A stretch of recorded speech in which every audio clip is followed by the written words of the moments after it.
हमारा देश भारतवर्ष अब बुजुर्ग हो गया है। एक छोटे बच्चे के मस्तिष्क में इसकी छवि कैद है। वो ढूंढ रहा है उस भारतवर्ष को जो आज़ादी के संघर्ष का एक सपना हुआ करता था। कुछ इसी तरह की एक कहानी बुजुर्गवार आज आपके समक्ष लेकर उपस्थित हूँ। नमस्कार, मैं हूँ अर्चना त्यागी। एक बार फिर से आपके साथ हिंदी लेखक परिवार के YouTube चैनल पर, और आज प्रस्तुत कर रही हूँ आकाशवाणी जोधपुर के सहायक निदेशक कथाकार श्री संजय व्यास द्वारा लिखित यह संवेदनशील कहानी बुजुर्गवार। बच्चे अपने मन में जिसकी छवि को बिठा लेते हैं उसे हर तरफ ढूंढते हैं और उसे पाने की हर संभव कोशिश करते हैं। नमस्कार दोस्तों, मैं हूं अर्चना त्यागी। एक बार फिर से आपके साथ हिंदी लेखक परिवार के YouTube चैनल पर, और आज प्रस्तुत कर रही हूं आकाशवाणी जोधपुर के सहायक निदेशक पद पर कार्यरत श्री संजय व्यास जी द्वारा लिखित एक कहानी जो बनासजन पत्रिका में प्रकाशित हुई थी। इस कहानी का शीर्षक है बुजुर्गवार। मुझे पूरी उम्मीद है कि इस कहानी को सुनने के बाद आप अपने बचपन में एक बार अवश्य लौटेंगे और उन स्मृतियों को पुनः ताज़ा कर पाएंगे। तो प्रस्तुत करती हूँ श्री संजय व्यास जी द्वारा लिखित यह कहानी बुजुर्गवार। उसने कभी अपने दादा को नहीं देखा था। उनकी जल्दी मृत्यु हो गई थी। उसे बचपन में यह बताया गया था कि जब उनकी मृत्यु हुई थी तो उसके पिताजी केवल 2 वर्ष के थे, यानी उसने अपने दादा को नहीं देखा है। उसके पिताजी ने भी अपने पिता को नहीं देखा था। देखा भी हो तो एक 2 साल के बच्चे में इसकी स्मृति संजोने की क्षमता नहीं होती। घर में उसे दादा की अनुपस्थिति महसूस होती रहती। इसे समझना होगा कि यह एहसास आम अनुपस्थिति से एकदम भिन्न था। बात यह थी कि वो जब भी अपने मौसेरे भाई के घर जाता, जो कि मोहल्ले में ही था और उसके घर से बहुत दूर नहीं था, उस भाई की दादा उसे दिख ही जाते थे। अक्सर घर में जर्जर हो चुके झरोखे में बैठे मिलते। झरोखा जर्जर था और इतना झुक गया था कि वो किसी असंभव संतुलन पर ही टिका हुआ था। झरोके का स्पेस घर के बाकी स्पेस से अलहदा महसूस होता था, जैसे वो बाकी घर से अलग ही था। उसका व्यक्तित्व उसका अपना था और वो घर के कुल व्यक्तित्व से अलग लगता था। उसमें घर से भिन्न और विशिष्ट होने का दर्प था। क्या हुआ जो वो अब जर्जर हो चुका था, या उसमें अपना ही भार सहने की शक्ति नहीं रह गई थी? वो इस समय भी घर के भिन्न भाव से बरक्स थोड़ा तुनक मिजाज लगता था, और उसके इस अभिजात्यपने का उदाहरण था उसका घर की बाकी दीवार से बाहर निकलकर रास्ते पर झांकना। इस अतिरिक्त झांक से ही कभी कभार डर लगता था कि झरोखा नीचे न गिर पड़े। ये तो घर की दीवार थी जिसके भारी भरकम पत्थरों ने अपनी जंघाओं में झरोखे को जकड़ रखा था, पर झरोखे को इस बात की कहाँ परवाह थी कि इसी जकड़ से ही उसकी अकड़ बनी हुई है, वरना तो वो कब का मिट्टी खा रहा होता। उसकी इस बेपरवाही को नज़रअंदाज करता था ये घर, जो उसकी ठसक के बावजूद उसे अपना अंश समझता था और उसे इसी घर का एक मजबूत सदस्य बनाए हुए था। घर का ये व्यवहार घरों के आम व्यवहार की तरह ही था, जिसमें वे उदार और दयालु होते हैं और अपने भीतर रहने वाले परिवार से एकाकार हो जाते हैं, या परिवार की तरह शायद। झरोखे के इस तरह मुंह निकालकर रास्ते को देखते रहने से उसमें बैठना भाई के दादा को सुहाता था, और इस बहाने भाई के दादा, जिन्हें वो भी दादाजी कहता था, घर की झाएं झाएं से अपने आप को जब चाहे अलगा सकते थे। फिर उस झरोखे में बैठने लेटने की भरपूर जगह थी, जो केवल दादाजी के कब्जे में थी। दादाजी के बाल और दाढ़ी एक जैसे सफ़ेद रंग के थे। उनका कुर्ता और धोती भी सफ़ेद रंग के थे। ये सब खुद उनके रंग पर फबता था। उस घर में उनकी उपस्थिति हर समय थी, पर साथ ही वे घर से हर समय अनुपस्थित भी थे। इतने अनुपस्थित कि कई बार किसी को अचानक उनका ध्यान आता और वो उनके बारे में पूछ बैठता तो वे झरोखे में बैठे पाए जाते। घर के लोग उनके पास से बिना उनकी ओर ध्यान दिए निकल जाया करते थे, और घर में हो रही बातों पर दादाजी का भी गैर ज़रूरी ध्यान नहीं जाता था। कई बातों पर अनावश्यक ध्यान शायद उन्हें अपनी गरिमा के प्रतिकूल लगता होगा, या फिर शायद उन्होंने इस बेपरवाह अंदाज को अपनी निरंतर होती उपेक्षा से एक समय बाद अर्जित किया हो। जो भी हो, दादाजी के पास उस झरोखे में, उस छोटे से घर में प्राप्त दुर्लभ एकांत था, जिसे वे ऊबते हुए ही सही बहुत पसंद करते थे। ऊबना उनका स्थायी भाव था। उन्हें कुछ भी रोचक नहीं लगता था। दुनिया की खबरों में उनकी रुचि नहीं थी। मोहल्ले की खबरों में भी उनकी रुचि नहीं थी। वो दिन भर झरोखे में बैठे रहते थे, इसीलिए ये माना जा सकता था कि उन्हें झरोखे में बैठना पसंद था। वो जब भी अपने भाई के घर जाता, दादा उसे वहीं अपनी जगह बैठे हुए मिलते। उनके घर के लोगों का ध्यान भले दादाजी पर उतना नहीं जाता हो, वो अवश्य उनकी उपस्थिति को दर्ज करता। उसे खुद अपने घर में दादा की एकदम अनुपस्थिति बहुत सालती थी। ये अलग बात थी कि अगर वो होते तो भी वो अपने घर में झरोखा कहाँ से ले आता। बिना झरोखे के एक बूढ़ा आदमी घर में कहाँ बैठ सकता है। वो जब बहुत छोटा था तब वो मानने को तैयार नहीं होता था कि किसी घर में दादाजी नहीं हो सकते। मौसी के घर में दिखती उनकी विशिष्ट उपस्थिति इतनी सघन थी कि उसका ये पक्का विश्वास था कि हर घर में और कोई हो न हो, दादाजी का होना अनिवार्य है। उसे याद आया कि कैसा हुआ था उसके साथ जब एक बार शाम के समय घर के बाहर बने चबूतरे पर उसकी दादी आसपास की और दादियों के साथ बैठी बंधेज की ओढ़नी में छोटी छोटी गांठें बांध रही थी। रंगाई छपाई के व्यापारी के वहाँ से आने वाला ये काम उन्हें कुछ पैसे दिलवाता था। इसे मोहल्ले भर की बातों के साथ बड़े मज़े से तो किया ही जा सकता था। घर की पीड़ाओं पर ये हल्की ठंडी फूंक का काम भी करता था। बड़े जतन से दादी ये वाला काम करती थी। जाहिर था एक एक पैसा बेशकीमती था। हर एक पैसा काम का था, पर उसके मूल्यवान होने के साथ कुछ शर्तें भी थी। जैसे एक बार कुछ बड़ा हो जाने पर जब उसे पास की सब्जी मंडी से कुछ सब्जियां लाने भेजा गया तो लौटकर उसने गर्व से दादी से कहा था कि सब्जी वाले ने गलती से उसे कुछ पैसे ज़्यादा दे दिए हैं।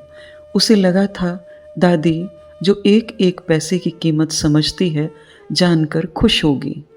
पर दादी बेहद नाराज़ हो गई और उससे फ़ौरन जाकर पैसे वापस लौटाने को कहा।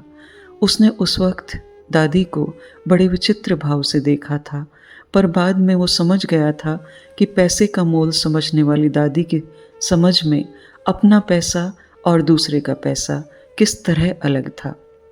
खैर, चबूतरे पर शाम के वक्त अक्सर बैठकर बंधेज का काम करने वाली दादी और अन्य पड़ोसी दादियाँ वहाँ से गुजरे किसी बुजुर्ग से बात कर रहे थे।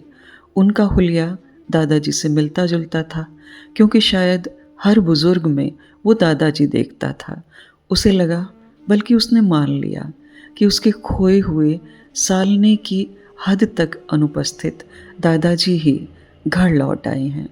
उसने हुलस कर उनके पास जाना चाहा, पर उसके पहुंचने तक वे वहां से रवाना हो चुके थे। पहले तो उसने सोचा वो किसी बात को लेकर नाराज ही चल रहे थे, इसलिए यूं रवाना हो गए, पर कुछ दिनों बाद उसने स्वीकार कर लिया कि वे कोई और ही थे। घर में सबसे ज़्यादा उसे कोई चीज़ दिखती तो वो थी अपने दादा की अनुपस्थिति। वो उन्हें खोजता रहता। घर वाले कई बार उसे समझा चुके थे कि वे जिस तरह से और जहाँ गए हैं वहाँ से वापसी नहीं हुआ करती, और वैसे वे हमारे बीच हमेशा बने रहेंगे।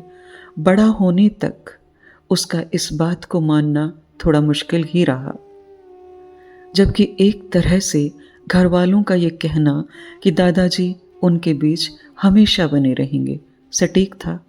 कई साल पहले उसने घर वालों से ही सुना था कि बरसों पहले एक बार उसके पिताजी को अचानक दौरा पड़ा और वे दादाजी जैसी आवाज़ में चिल्लाने लगे।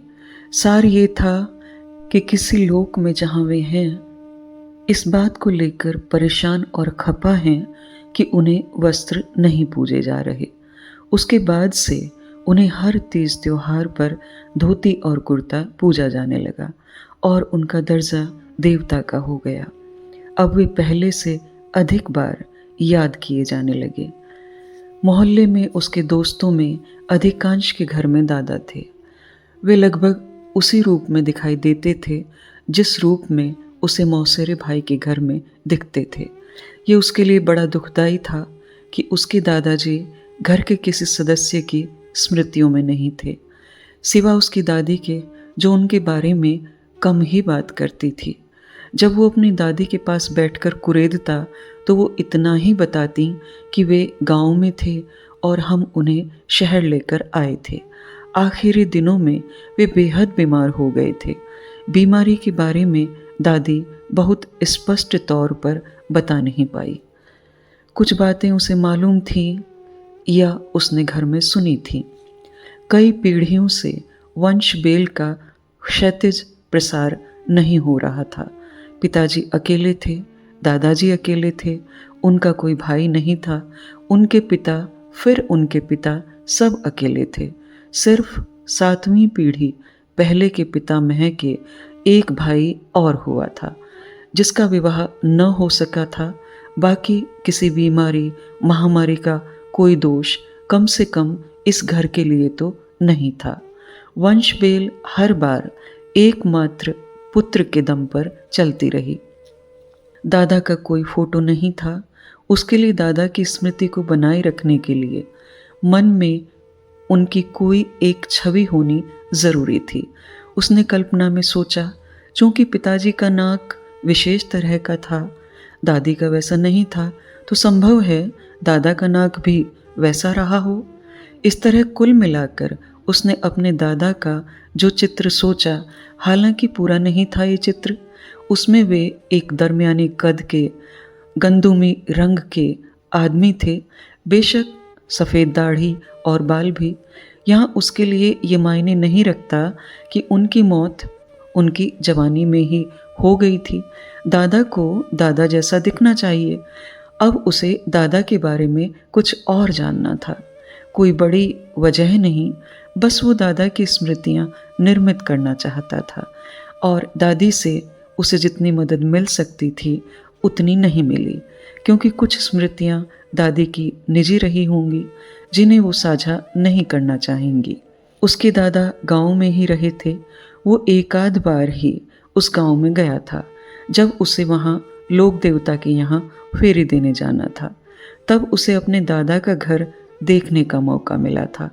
गांव की वो यात्रा बहुत संक्षिप्त थी, क्योंकि काम सिर्फ इतना ही था कि परिवार को एक चबूतरे पर गड़े वीर प्रस्तर के चारों ओर फेरी देकर पूजा कार्य संपन्न करना था। मनौती के चलते ये काम पहले प्राथमिकता पर था। गांव की हालत ये थी कि उसके कस्बे से कोई ढंग का वाहन वहां नहीं जाता था। एक खटारा बस थी जिस पर दक्षिण भारत के किसी जिले का नंबर था और उसके हुलिये से लगता था जमाने भर की ठोकरें खाई हैं और अब यहाँ उसे ठौर ठिकाना मिला है। एक तरह का भंगार था जो बस की शक्ल में यहाँ चलता था। वही बस उसे गांव लेकर आई थी। गांव देखकर उसे और भी निराशा हुई थी। जगह जगह घरों के खंडहर थे। लोग बहुत कम नजर आ रहे थे। बस जहाँ रुकी थी उस चौराहे पर मिठाई की दुकान थी जिसमें कुछ सूख चुकी मिठाइयाँ और बेसन की मोटी सेवें रखी थीं। यहाँ किसी चीज़ की एक्सपायरी नहीं थी। न जाने कब से ये चीज़ें यहाँ रखी थी। उसके लिए इस गांव में सबसे ख़ास बात एक ही थी, ये उसके दादाजी का गांव था। उस यात्रा में उसे मौका मिल ही गया था उस घर को देखने का जिसमें उसके दादा कभी रहा करते थे। बहुत पक्के तौर पर क्या वो उस घर को अपना घर भी कह सकता था? जितना भी जुड़ाव था दादा की वजह से, पर आना कभी नहीं हुआ था। वो घर जो दशकों पहले त्याग दिया गया था, वो घर जो अब ख़त्म हो चुका था। वो जब उस घर के पास पहुंचा जो पोस्ट ऑफिस के पीछे बनाया गया था, तो थोड़ा मायूस हो गया। इसलिए नहीं कि उसका घर ध्वस्त हो चुका था। उसकी लकड़ी की छत गायब थी, दीवारें ढह चुकी थी और उसके बिखरे पत्थरों के बीच से एक काम चलाऊ रास्ता बना दिया गया था, बल्कि इसलिए कि आसपास के सारे घरों की यही कहानी थी। घर ढह चुका घर ढहते हुए घर से कम पीड़ादायी नहीं होता है। उसके साथ जुड़ाव खत्म हो जाता है जब वो ढह चुका होता है। उसकी दादी दादा के नहीं रहने पर क्यों गांव छोड़कर कस्बे में आई थी, इस बारे में कई अटकलें घर वालों की थी। दादी खुद यही कहती थी कि कुछ विशेष रह नहीं गया था वहाँ। पिताजी कहते थे वे 2 साल के थे और आगे उनकी पढ़ाई की चिंता के चलते वो कस्बे में आ गई थी। वहाँ वो अपने पीहर के खाली पड़े चरमराते घर में रह सकती थी। उसकी माँ का कहना था शायद ये उनके लिए ज़रूरी हो गया था। पिताजी की मामी का कहना था उन्हें उस औरत का भूत तंग करने लगा था जिसकी सगाई दादाजी के साथ पहले हुई थी, पर वो विवाह से पहले पानी के टांके में गिरकर मर गई थी। बाद में उनकी शादी उसकी दादी से तय हुई। उस औरत का भूत दादी को उसके लिए तयशुदा पुरुष से रिश्ता करने पर सख्त नाराज था। परेशान दादी के लिए उसकी वजह से गांव में रहना संभव नहीं था। गांव की उस एकमात्र यात्रा में संयोगवश वो अपने दादा का घर देख पाया था। इससे उसके मन में एक बात तब से स्पष्ट हो चुकी थी कि गांव में अब दादा को जानने वाला कोई नहीं है। वो कोई फलता फूलता गांव नहीं था। उस गांव से कुम्हार, लोहार, सुनार, व्यापारी सब निकल चुके थे। इन सब के पुराने मोहल्ले खाली और वीरान पड़े थे। खुद उसका घर कितना बच गया था। आसपास के सब घर खाली, सब ध्वस्त और सबके अंदर से ऐसे रास्ते बनाए हुए थे जिन पर कोई भला आदमी चलता नहीं था। शायद चोरों, रहजनों के लिए ये रास्ते काम आ रहे थे। दादा की स्मृतियों को सहेजना उसके लिए आसान नहीं था। गांव जाकर वहाँ किसी से उनके बारे में पूछने का कोई मतलब नहीं था। गांव में उनके पड़ोस और जान पहचान के सारे घर कस्बे में आ चुके थे। कस्बे में आए लोग अपने परिचितों, रिश्तेदारों के आसपास रहने लग गए। एक तरह से गांव का वो मोहल्ला कस्बे के परिचित मोहल्ले का हिस्सा हो गया। कुछ शुरुआती तनाव के बाद रिश्तेदारियां बनने और निभाई जाने लगी। कस्बे में उसके मोहल्ले में एक घर काफ़ी अरसे से खाली था। उसके भीतर एक बड़ा खेजड़ी का पेड़ था। उसने जब से होश संभाला वो घर खाली ही दिखा। घर के दरवाजे पर भारी ताला लगा था। घर में खेजड़ी के अलावा कोई नहीं था। दरवाजे पर जंग लगा ताला घर की स्थायी शिनाख्त थी। उस घर के ऐसे ही बने रहने के कारण लोग अब उस घर की तरफ न तो ध्यान देते थे और न ही उसके बारे में कोई बात ही करते थे। घर लंबे समय से किसी भी विमर्श से बाहर था। एक दिन वो मकान अचानक चर्चाओं में आ गया। जंग लगा ताला टूटा, घर की सफाई होने लगी। अंदर की धूल छेड़े जाने से गुबार उठने लगा। एक बुजुर्ग उस घर में आए थे। वे जन्म से दृष्टि बाधित थे और लंबे अरसे से परदेश में रह रहे थे। उनके साथ एक निस्बतन कम उम्र का उनका भतीजा और उसकी स्त्री भी थी। बुजुर्ग अपने घर में रहने आए हैं। वो कई दिनों तक घर के खुले होने को देखता रहा। ताला लगे दरवाजे से खुला दरवाज़ा घर को सुंदर बना रहा था। अंदर स्त्री ने काफ़ी परिश्रम से आंगन को साफ कर उसे गारे से लीप कर नया कर लिया था। दीवारों पर चूना पोतने से घर बड़ा बड़ा खुला और सुंदर लग रहा था। उसकी दिलचस्पी एक दिन इस घर के बारे में कुछ अतिरिक्त जानकर अचानक बढ़ गई।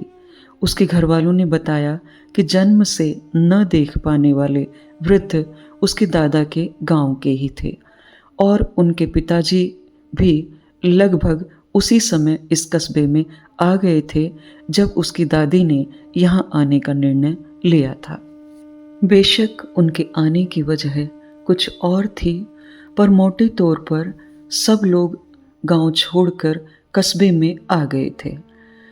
गांव के एक मोहल्ले के लोग स्वाभाविक रूप से कस्बे में भी एक मोहल्ले के लोग ही बन गए थे और रिश्ते में एक दूसरे से किसी न किसी रूप से जुड़े हुए थे। बाद में बुजुर्ग के पिता अपने परिवार सहित परदेश चले गए। रोजगार के लिए यह कस्बा भी कोई बहुत उम्मीद जगाने वाला नहीं था, पर फिर भी यहाँ का घर लौटकर आने वाली जगह था। रोजगार के सिलसिले में जाते और सालों बाद वापस आने की कोशिश करते ताकि बुढ़ापे की लाचारी में दूसरी जगह की बनिस्बत अपने परिचितों का साथ रह सके। उसे आगंतुक वृद्ध से मिलने की तीव्र इच्छा होने लगी। एक हल्की संभावना थी कि उसे दादा के बारे में कुछ और जानने को मिल सकता है। घर जब व्यवस्थित हो चुका था और बुजुर्ग अपने भतीजे और उसकी पत्नी के साथ अंदर आकर रहने लग गए थे जैसे वे वहीं के रहने वाले हों, तब उसने एक दिन उनसे मिलने का निश्चय कर ही लिया। उनके व्यक्तित्व में गरिमा थी। सफ़ेद दाढ़ी तो थी पर लंबी नहीं होने दी जाती थी। इस कारण वो उनसे अपने दादाजी की कल्पना नहीं कर पाया, जैसा कि वो हर बुजुर्ग को देखकर किया करता था। पर फिर भी वो रोमांचित था। उसे लंबे अरसे बाद एक ऐसा आदमी मिला था जो उसी जगह, उसी पड़ोस का था जहाँ उसके दादा कभी अपने भौतिक रूप में रहा करते थे। वे जन्म से ही देख नहीं सकते थे। उन्होंने कुछ अस्फुट जानकारियाँ उसके दादाजी के बारे में दी, जिनका सार ये था कि उन्होंने उनके बारे में सुना था कि वे बीमार रहते थे, पर उन्हें उनकी बीमारी का, उसकी गंभीरता का उस वक्त पता नहीं था। वजह कि उस समय वो उम्र में उतने बड़े नहीं हुए थे। बीमार होने के कारण उसके दादा अधिकांशतः अपने घर के खुले चौक में चारपाई पर ही लेटे रहते थे। मन बहलाने के लिए वे उन सहित आसपास के बच्चों को आमंत्रित करते थे कि सब उनके चौक में ही धमाचौकड़ी मचाएं। उनकी आवाज़ बहुत कमज़ोर थी, पर वे उन बच्चों को बहुत चाहते थे। उन्हें अपने आसपास उन बच्चों का खेलना अच्छा लगता था। उनके मुताबिक उसके बाद उनके बारे में ज़्यादा सुना नहीं गया और वे सूरदास बुजुर्ग भी अपने बचपन में ही पहले इस कस्बे और फिर दूर देश पलायन कर गए। उनके पिता ने परदेश में उनकी विशेष पढ़ाई का प्रबंध करवाया और जब उनके पिता का परदेश में ही देहांत हुआ, उनके भाई सूरदास जी की चिंता करने लग गए, किंतु वे उन पर निर्भर रहने की बजाय एक बड़े मंदिर के अहाते में आ गए। दिन भर वे मंदिर की ड्योढ़ी पर बैठे रहते, फिर उनमें संगीत का राग दीप्त हुआ, पखावज बजाने लगे और लंबे समय तक यही करते रहे। वे पखाव जी बाबा ही कहलाए जाने लगे। गांव तो वे भूल ही चुके थे, पर कस्बे का घर भी उनकी स्मृति में बहुत दूर बैठा रहा। अब जब देह बहुत जीर्ण हो गई थी, बहुत पशुपेश के बाद वे फिर यहाँ रहने आए हैं। उनका भतीजा अपनी पत्नी के साथ काफ़ी समय से उनके साथ ही रहता आया है। दादा के बारे में जितना वो उनसे जान पाया, उससे अधिक वो उनके बारे में जान गया। जीवित व्यक्ति को देखकर ही बहुत कुछ जान पाते हैं, पर दिवंगत लोगों के बारे में केवल सूचनाएं बहुत अपर्याप्त होती हैं। शुष्क सूचनाएं केवल जानकारियों का ढेर बनती हैं, उनसे जीता जागता आदमी नहीं बनाया जा सकता। वो अपने मन में कुछ अजीब सा भाव लिए उस घर से रवाना हो गया। उसके दादा अब केवल उसके घर में ही थे, जितने भी और जिस रूप में ही सही। अपने गांव में वे अब नहीं थे, इस कस्बे में भी वे नहीं थे, पर इसी कस्बे के उनके अपने घर में, जिसमें वे कभी नहीं रहे, पर शायद अपने विवाह में बारात लेकर यहीं आए होंगे। वहाँ उन्हें किसी दिन पाया जा सकता था, जिस दिन दादी थोड़ी और वाचाल होकर उनके बारे में कोई बात छेड़ दे और फिर रुके ही ना। अब वे इस घर में थे, उसे ये सोचकर संतोष अनुभव हो रहा था। शायद वे भी दादी के साथ उन सब के साथ रहने आ गए थे या रहते आए थे, और वो गाहे बगाहे उन्हें महसूस करता रहता था। मौसेरे भाई के घर झरोखे में दादाजी को देखना प्रकारांतर से अपने दादाजी को देखना और महसूस करना था। सफ़ेद दाढ़ी में भाई के दादाजी को देखकर वो गांव में अपने घर में दादाजी के बंद होने को सोचता। तब वो भग्न घर पुनः ठीक होकर संवर जाता और उसमें से एक झरोखा निकल आता। उसके दादाजी उसमें बैठे होते। बेशक वे बीमार और शकाय ही होते। उनके आसपास घर में बहुत सारे बच्चे उधम मचा रहे होते। वे एक बेहद निर्बल मुस्कान के साथ उन सबको देखते। इस तरह वो दादाजी को अपने चित्रों और दृश्यावलियों में ले आया। ये सिलसिला एक दिन अचानक कांच की तरह बिखर गया। मौसेरे भाई के दादा एक दिन चल बसे। वे झरोखे में बैठे थे तो बैठे ही रहे। इस बीच उनके लिए पानी का लोटा आया, फिर चाय की प्याली आई और अंत में भोजन की थाली। जब ये सारी चीज़ें वैसी की वैसी पड़ी रहीं, तब पता चला दादाजी नहीं रहे। पूरे घर के लिए ये एक झटका था, स्वयं उसके लिए गहरा आघात। दादाजी के न रहने के करीब महीने भर बाद एक दिन अचानक झरोखा गिर गया। वो बाहर रास्ते पर एक आवाज़ के साथ धराशायी हो गया। इन दोनों के न रहने से उसके मन में दादाजी को गांव के झरोखे में बैठे देखने का क्रम भंग हो गया। वो दिनों तक अनमना रहा। उसके दादा इस तरह अनुपस्थित हो जाएंगे, उसे ये बात बेचैन कर रही थी। बड़ी मुश्किल से वो उन्हें अपने लिए एक रील में ला पाया था। कई दिनों बाद एक दिन उसकी दादी ने दादा को लेकर कुछ बातें बताई। वो सुनता रहा, फिर वे कुछ और बोली। वो चुपचाप सुनता रहा। वे देर तक उनकी बातें बताने लगी और वे खूब देर उनके बारे में बोलती गईं।